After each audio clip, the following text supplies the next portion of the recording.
Doctor Rakesh blog में स्वागत हूँ। Doctor Rakesh Kumar, scientist, AIIMS new Delhi CDR।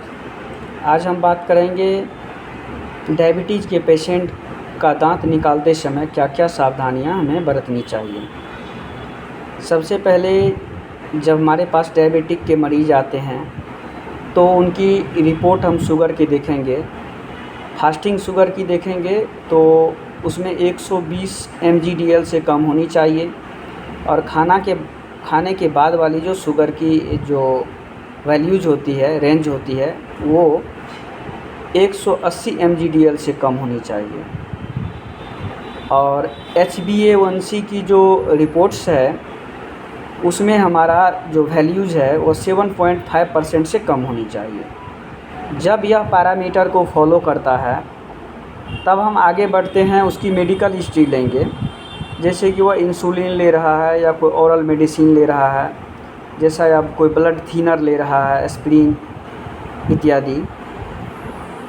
तो उन सब की हमें जानकारी लेनी है। उससे कोरिलेट करने के बाद हम टूथ एक्सट्रैक्शन के प्रोसेस पर जाएंगे। और पेशेंट के दांत में एब्सेस बना हुआ है, पस बना हुआ है, तो वैसे पेशेंट को हम एंटीबायोटिक प्रोफाइलैक्सिस देना ज़रूरी समझेंगे। जैसे एमोक्सिसिलिन एक्सट्रैक्शन से 1 घंटा पहले देंगे। और दांत निकालने का जो टाइम है वो हमें मॉर्निंग का चूज़ करना बेहतर रहेगा, मॉर्निंग शिफ्ट का। और एक चीज़ और ध्यान रखना है कि लो ट्रामा एक्सट्रैक्शन हमें करनी है, ज़्यादा फ्लैप को रेज नहीं करनी है।